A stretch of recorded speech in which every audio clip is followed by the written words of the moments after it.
Muuqaalkan waxaynu kaga hadli doonaa lakabaynta ama rationalization. Tusaale, waxaynu rabnaa inaan isku qaybino hal loo qaybiyey square root of 2. Lakabayn markaynu leenahay waxaa laga yaabaa inaad isweydiiso tan lafteeduba mayna lakabahayn. Waa lakab oo haddii su-aasha isweydiiso waa saxan tahay, laakiin waxaa la rabaa qaabkan imika inoo qoran, qaabka doonin inuu qorno. Isweydiintuna waxay tahay maxaa qaabkan inaga kaxaynaya oo qaabka kaleynu doonayno aynu u dooranayna. Okay, si ay su-aasha uga jawaabno marka waa inaynu tusaale bixinaa. Tusaale haddii aynu xididka ka saaro square root of 2 amaad calculatorka geliso, waxa kusoo bixi 1.4 1.4 intani markaa waa qiimaha square root of 2 oo inoola mid yahay. Haddii aynu rabno inaynu intan u qaybino hal, waa hawl adag.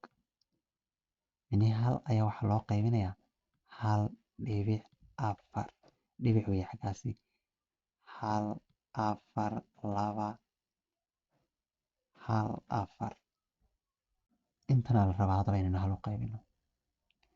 Haddaba markii qaabkan u taalo waa hawl adag. Marka waxaan haysanaa ikhtiyaar xisaabeed oo ah in haddii qaabkani nagu adag yahay aynu raadino qaab kale oo ka adag. Marka rationalization wax kale maaha, waa in qaabka ay u taalo aan loo qaybin karin ama ay adag tahay, marka aynu u bedelno qaab kale oo ka fudud haddii aynu heli karno wayaan. Marka qaabka kale aynu heli karnaa waxa weeyaan waa inaynu labada dhinacba xisaabtan ama masaladan inaynu labadeeda dhinacba ku dhufano isla hooseeyaha oo ah xididka laba jibaaranee 2. Marka waa hal loo qaybiyey square root of 2. Dhinaca sare iyo dhinaca hooseba waxaynu ku dhufanaynaa square root of 2. Square root of 2. Marka xagga sare waxay noqonaysaa hal lagu dhuftay square root of 2 loo qaybiyey square root of 2 lagu dhuftay square root of 2. Waayahay, xagga sare waxay noo ahaanaysaa haddii dee aynu hal ku dhufanay square root of 2 waxbay iskaga bedelayaan square root of 2 keliya wayaan loo qaybiyey labadan aynu isku dhufanaynaa waa square root of 2 loo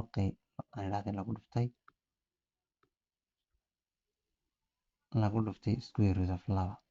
Dabeedna waxay noo noqonaysaa square root of 2 loo qaybiyey square root of 4. haddaynu 2 ku dhufana 2 waxay noo noqonaysaa 4. Waayahay, marka xididka laba jibaaranee 4 waa 2. Intaa kadibna intan waxay noola mid noqonaysaa square root of 2 loo qaybiyey 2.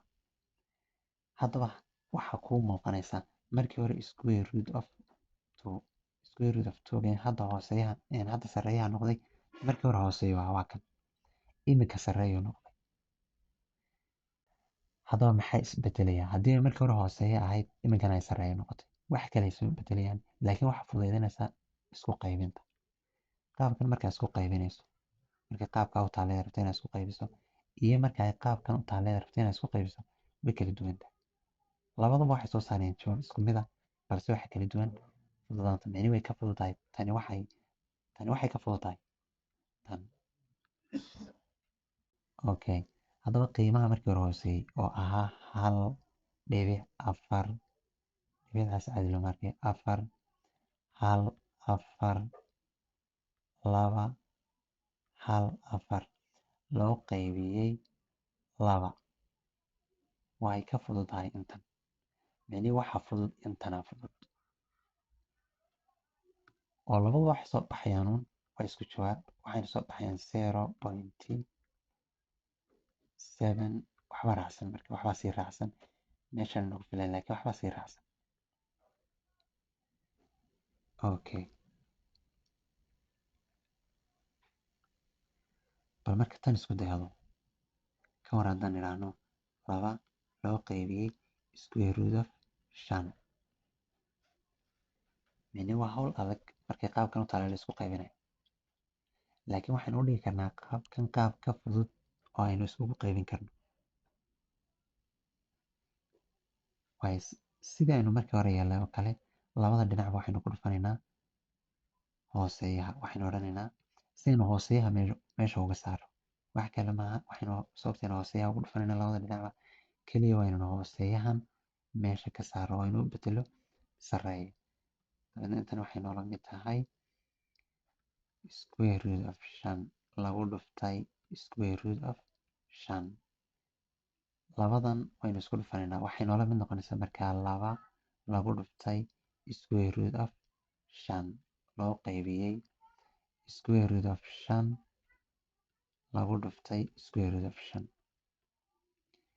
intaas marka waxay noola mid tahay square root of 2 lagu dhuftay square root of 5. marka labadu markasta dibadda ahaanaysaa waayo kuma dhici karta shayga gudaha ku jira loo qaybiyey labadana way isku dhacayaan maadaama ay hal xidid ku wada jiraan. micnihii xididka ku wada jiraan waa hal nooc, waa laba jibbaar. marka 5 lagu dhuftay 5 ayay noqonaysaa. intaas marka waxay noola mid tahay 2 lagu dhuftay square root of 5 loo qaybiyey square root of 25. square root of 25 wuxuu kaga baxayaa 5. micnihii square root of 25 haddaad calculatorkaaga geliso waxay noo soo baxaysaa 5. intana marka waxay noola mid tahay 2 lagu dhuftay square root of 5 oo loo qaybiyey 5. markaad qaabkan isku qaybinayso ugu horreyn waxaad raadinaysaa qiimaha xididka ku jira qiimihiisa. micnihii intaa xididka ku jirta waxay soo baxaysaa ayaad calculatorkaaga gelinaysaa bacdina waxaad ku dhufanaysaa labadaas. intaa marka waxa soo baxa markaad labadan isku dhufato ayaa waxaad u qaybinaysaa 5.